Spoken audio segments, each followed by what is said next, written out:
So we're going to go to the CBI conference. Boris Johnson has just started addressing the annual conference. We simply didn't have enough domestic production. So we've gone from being able to supply 1% of our national needs to 80%. And thank you also to British industry, enterprise, commerce, for producing not just one, but perhaps half a dozen vaccines, because without you, let's face it, we simply would not be here, nor would tens of thousands of people in our country and millions around the world who owe their lives to your resourcefulness and inventiveness. And while I'm on the subject, can I ask, who has had your booster? Has everybody had your booster? You all look young and thrusting, but far too young and thrusting maybe to need a booster. But get your booster as soon as you can, because it's by vaccinating our country that we've been able to get your staff back to their place of work, to open our theatres, our restaurants, and get back for longer now than any comparator country to something like normal life. And even if we're still bumping elbows and wearing masks, I'm not going to pretend that everything is going to be plain sailing. And we can see the state of the pandemic abroad, the supply chain issues that we're facing, the pressure on energy prices that we're all facing, and the skills shortages. But don't forget, folks, my friends, it was only last year that they were saying we would have an unemployment crisis now on a scale not seen since the early 1980s or 1990s. And they were forecasting 12% unemployment. And what have we got? Well, thanks to you, thanks to the resilience of British business, we have the number of people back in work at pre-pandemic levels. It was only last year that we experienced the biggest fall in output in a century as we were forced to lock down the economy. Well, look at us now. Thanks to you, thanks to British business bounce back ability, we are forecast to have the fastest economic growth in the G7. I was there in the 90s and in the 80s and in the 70s, come to that. Sorry, do you remember the 70s? And I remember mass unemployment and the misery and the drain of the human spirit. And I would much rather have our problems today, which are fundamentally caused by a return in global confidence and a surge in demand. Because now we have a massive opportunity to fix these supply-side problems, to transform whole sectors of our economy and to tackle the chronic problems underlying the UK economy, the woeful imbalance in productivity across the country, but also the imbalance between British business, between the go-getting world beaters represented by so many people in this room and the long comet tail whose potential is frankly yet to be realised, that don't have the skills, particularly the IT skills, as Rishi, the Chancellor, so often points out, that don't have the banks behind them, don't have the investment. And that is the mission of this country, to unite and level up across the whole of this government, to unite and level up across the whole country. And I'm going to be honest, it is a moral mission. And as you get older, I find the funny thing is you get more idealistic and less cynical. It's a moral thing, but it's also an economic imperative.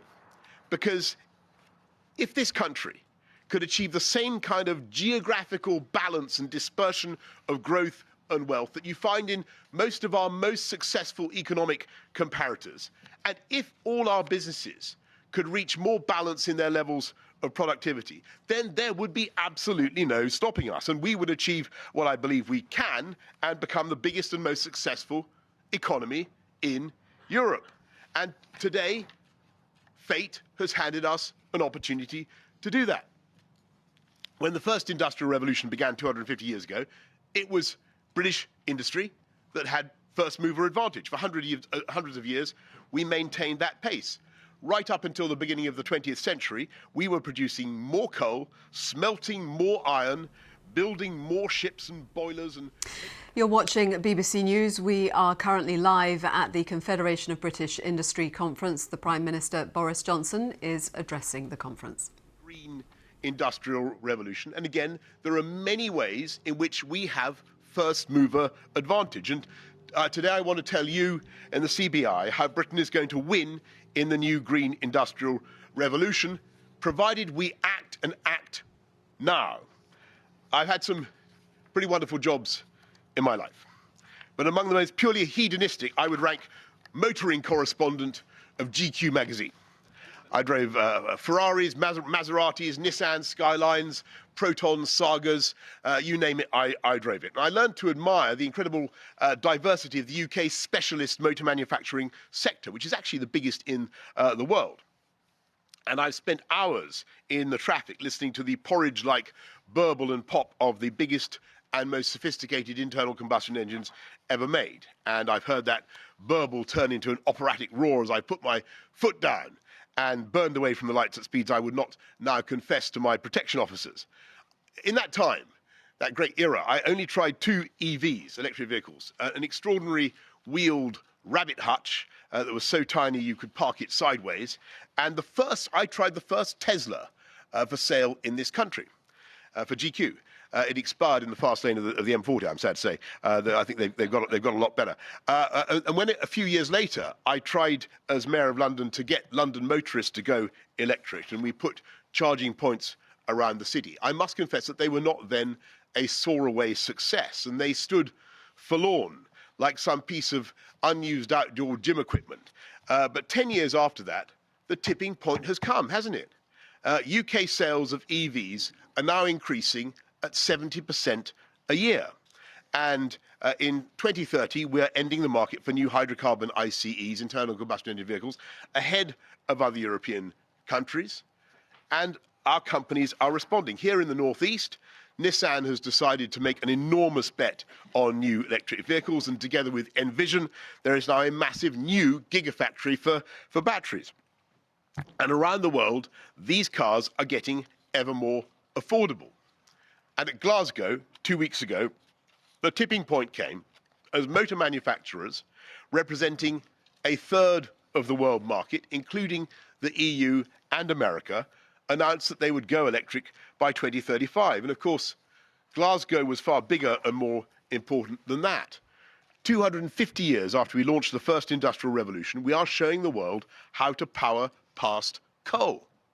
When I was a kid, 80% of our electricity came from coal. I remember those huge barges taking coal up the Thames to Battersea Power Station, and those 4 chimneys belching fumes into the face and lungs of the city. By the time I became mayor, Battersea was a wreck, closed for being simply too polluting and good for nothing except the final shootout in gangster movies. But in 2012, we were still 40% dependent on coal.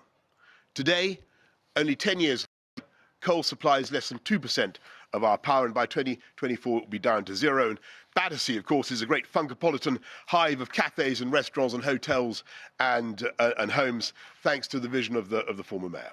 And every time I made that point to leaders in Glasgow about the speed of the switch that we've made from coal, I could see them thinking about it. And I could see them thinking, right, okay, maybe this is doable. And when I was a kid, literally 0% of our energy came from wind. And it seemed faddish and ludicrous to imagine that we could light and heat our homes with a technology that dated from the 9th century Persia, I think. And yet, look at the coast of the northeast where we are today. Row after row, stretching out into the North Sea, beautiful white mills as we claim a new harvest, rich and green, from the drowned meadows of Doggerland. And on some days, we derive almost half this country's energy needs with the biggest offshore wind production anywhere in the world and growing the whole time.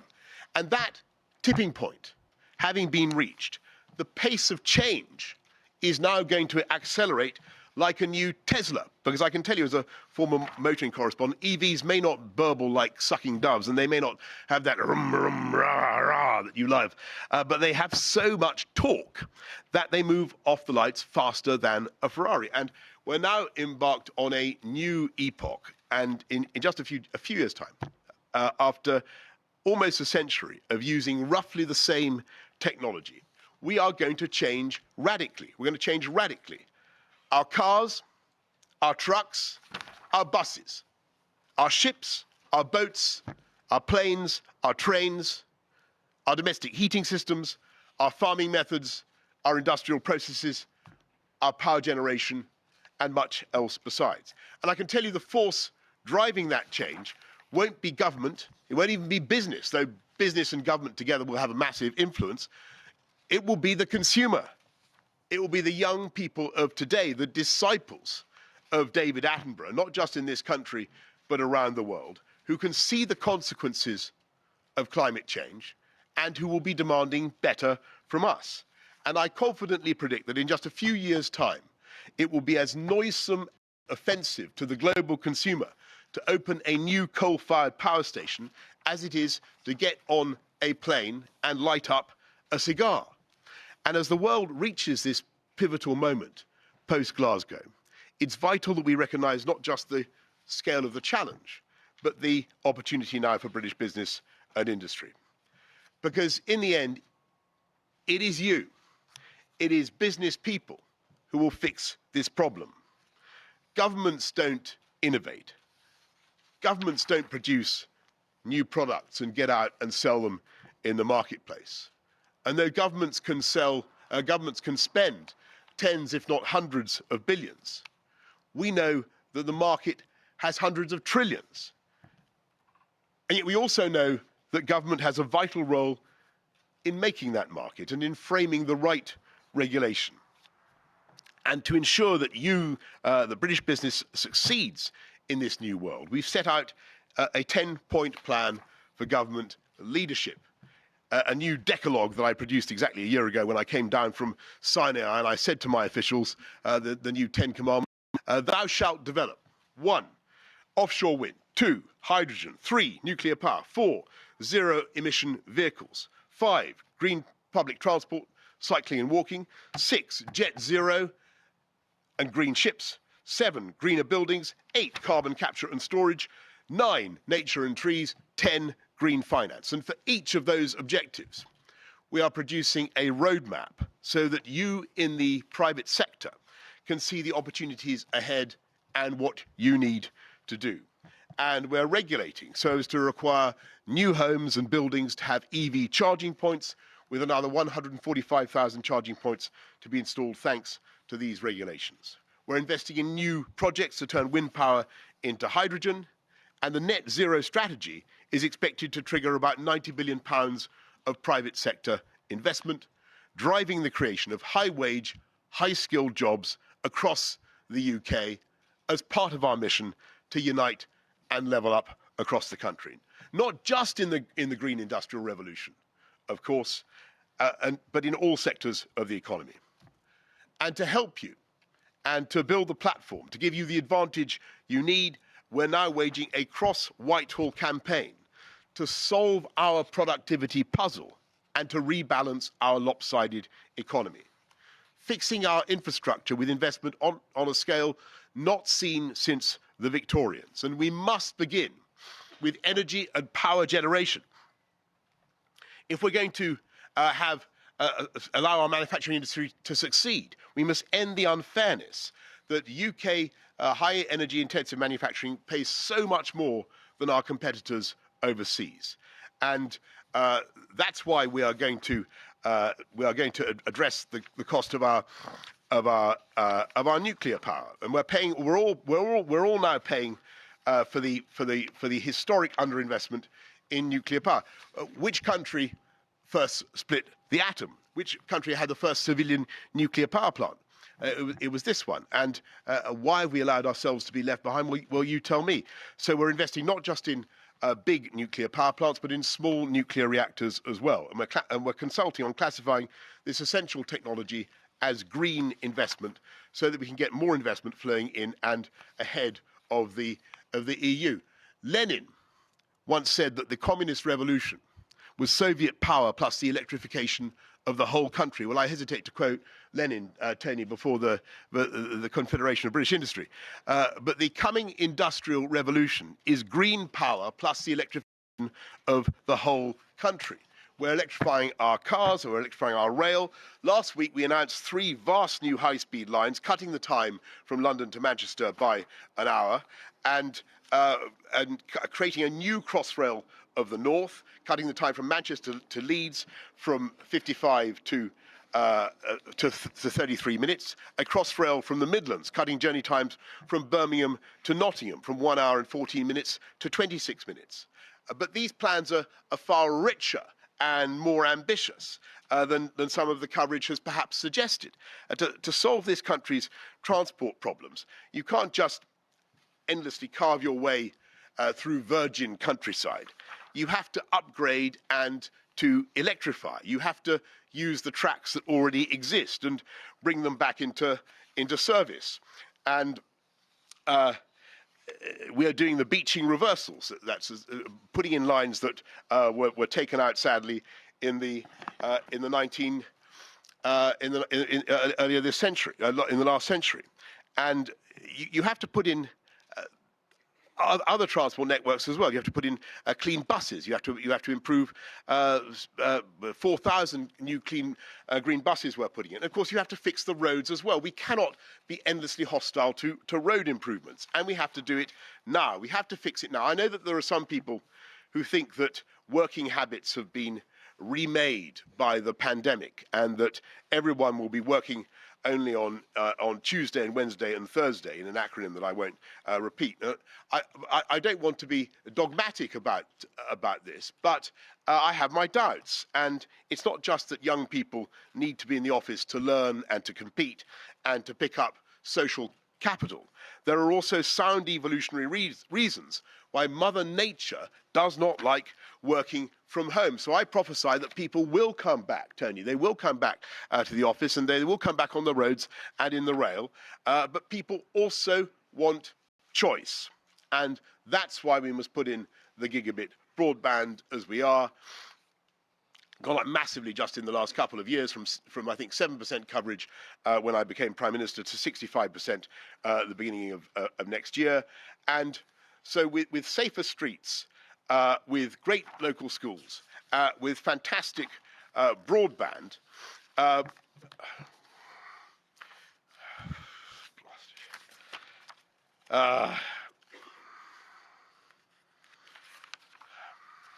forgive me. Forgive me. Forgive me. People will have the confidence to stay nearer the place they grew up, to start business, and business will have the confidence to invest. And then, of course, there is one thing that business wants and that this country needs far more than 100 supersonic rail links, far more than broadband, and that is skills. And the people that you all need to staff your business. And it's an astonishing fact that the 16 to 18-year-olds in this country are getting 40% less time in instruction than our competitors in the OECD. And so we're turning that round. We're focusing on skills, skills, skills, investing in our FE colleges, our apprentices, in the know-how and confidence of young people. And since, as everybody knows, 80% of the 2030 workforce are already in work, we're giving every adult who needs it the chance to get a level 3 skill, £3,000 for a lifetime skills guarantee. We're supporting boot camps for everything from IT to entrepreneurship. And at this pivotal moment in our economic history, we are taking advantage of our new freedoms to deliver free ports as well as free trade deals and to regulate differently and better. Lengthen our lead in all the amazing new technologies of the 21st century. AI, cyber, quantum computing, and all the rest, and all the applications of those technologies to the areas in which we excel. So you get fintech, medtech, edtech, biotech, medtech, nanotech, agtech, green tech. So you sound basically like 15th century Mexico. And that is what this country is doing. There are only 3 nations in the world that have produced more than 100 tech unicorns, and they are, as you will know, well, which are they? Let me just see if you've been paying attention to any of my speeches in the last few. Which 3 nations have produced more than 100 tech unicorns? Correct. The United States, China, and the United Kingdom. And the wonderful thing about the more than 100 UK tech unicorns is that they are dispersed now far more evenly across the whole of the UK than the tech unicorns of some of our rival or competitor economies. And that's a fantastic thing. We want to see the dispersal of this growth and development across the UK.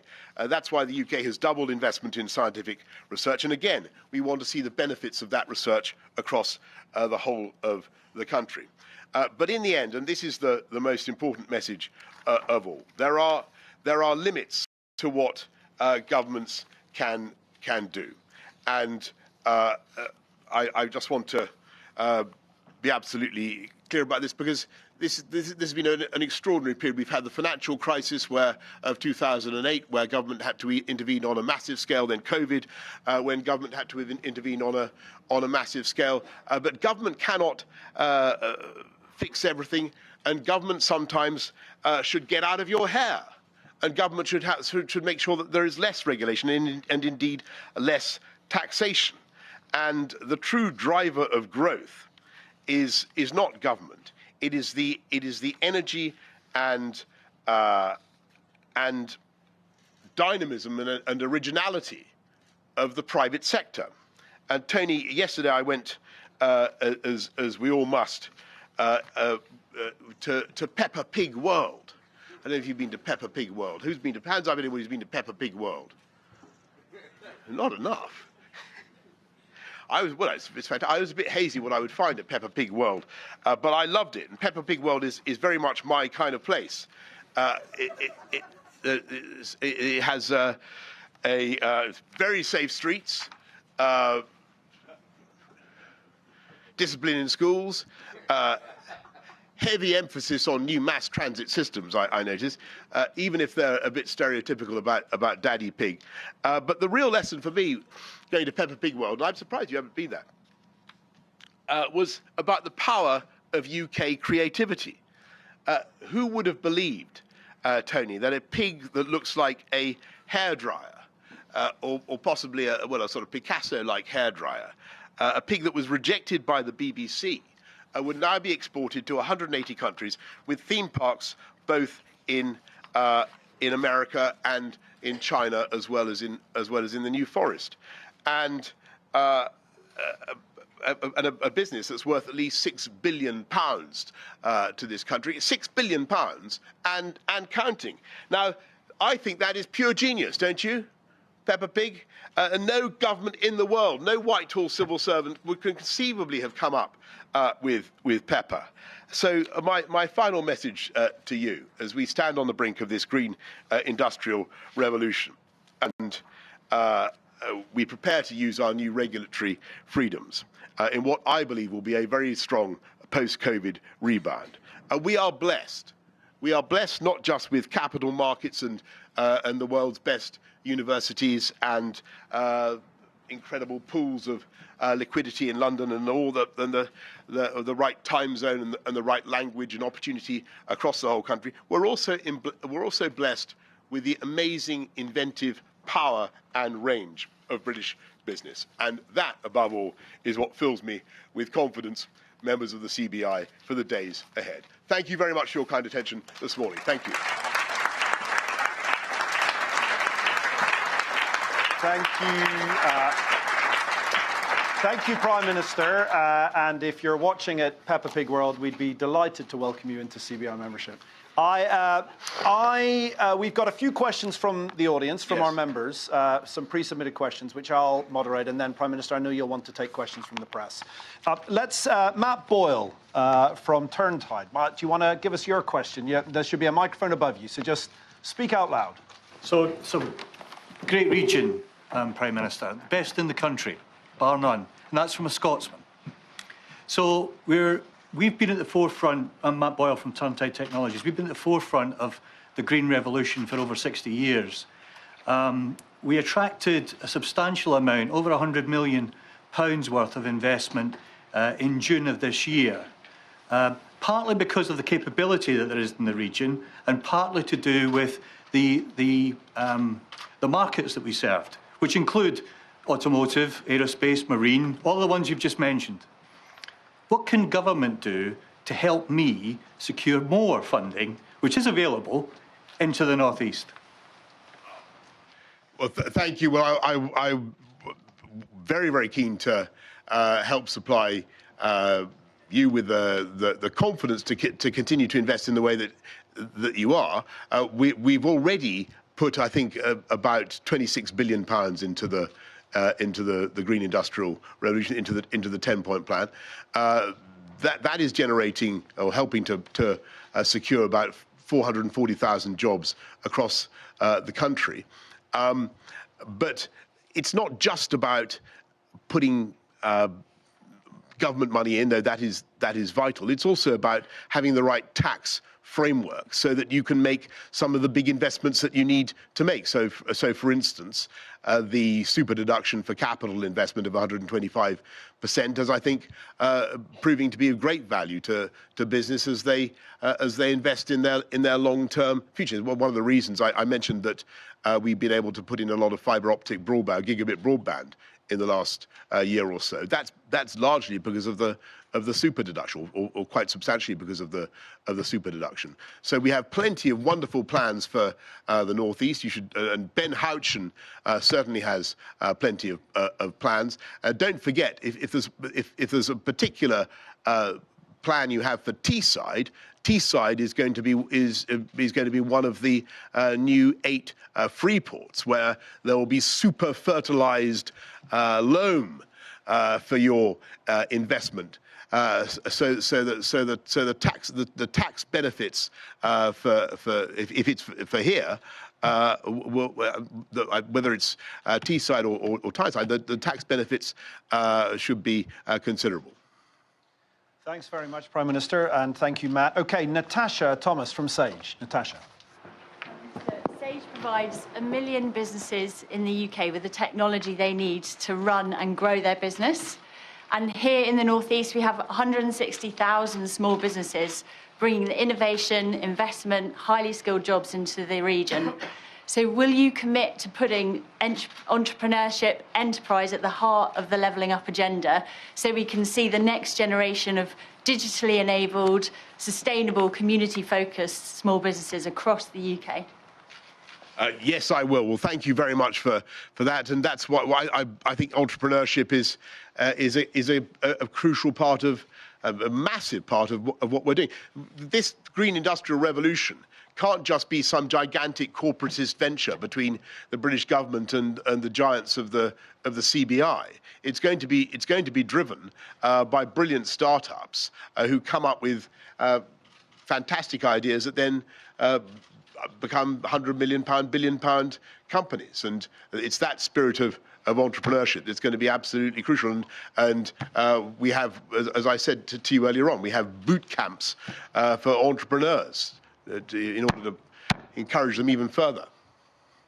And increasingly members of the CBI as well. Tobin Hughes from Transport Northeast. Tobin.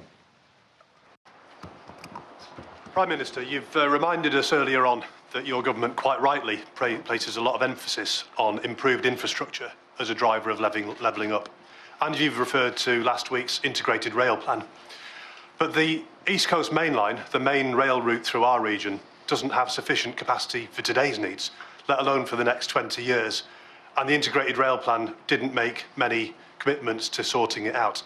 So can you reassure us that the government remains committed to improving infrastructure and transport links between the key economic drivers across the north? Yes, I certainly. Thanks, Tony. Yes, I certainly can. And I must say, I thought that, as a lesson in what happens when you tell the British people that we're investing £96 billion in the biggest ever railway programme for 100 years, I thought that some of the coverage was missing the point. Let me put it that way. So Birmingham to Newcastle is 40 minutes quicker under the IRP. So from here to from Newcastle to London is 20 minutes shaved off because of the upgrades to the East Coast Main Line. And don't forget that this is also creating you are mad as a railway enthusiast, which I am, to think that you always have to dig huge new trenches through virgin countryside and villages and housing estates in order to do high-speed rail. if we'd done Crossrail like that, we couldn't. We had to use lots of existing line. So the Northern Powerhouse Rail will have about 40 miles of new high-speed line from Warrington to Marsden. But then you speed up the rest by electrification and other improvements, and that's how you get the massive gains that are going to come. You're also, as I said earlier on, you're also doing a Crossrail of the Midlands, hooking up the Birmingham and Nottingham in a way that's never been seen before, and that will drive a commuter-style confidence in the network that we haven't seen in this part of the country for ever. And we talk about the legacy of coal. One of the reasons the network in this part of the country is so inadequate is basically because it was built to supply coal, to move coal around the country. It wasn't built as a commuter network. Well, what we're going to do is change all that, and we're putting in. I was going to say oyster style, but it's not. We've gone beyond oyster. It's now contactless, tapping in, tapping out service at 700 stations around the whole of the network, which will give you, again, that ease of use, that commuter-style ease of use, and I think help to drive the agglomeration effects, the confidence in the service that generate jobs and growth. Well, we're going to cut away there. That was the Prime Minister, Boris Johnson, speaking to the CBI conference in Tynemouth. We go now to Sky's political correspondent, Tamara Cohen, for a bit of reaction there. Tamara, I've got to say, watching that was excruciating to watch as Theresa May's speech in 2017 to the Conservative conference. The Prime Minister completely lost his script and was clearly busking it. That was a pretty high bar to meet, Ian, that speech, the Theresa May speech, but certainly Boris Johnson did lose his way there. There was quite a long pause while he tried to find the right page in his notes, and I think they went into quite a long busk about Peppa Pig World, which I haven't been to myself, but he seemed very struck by the experience.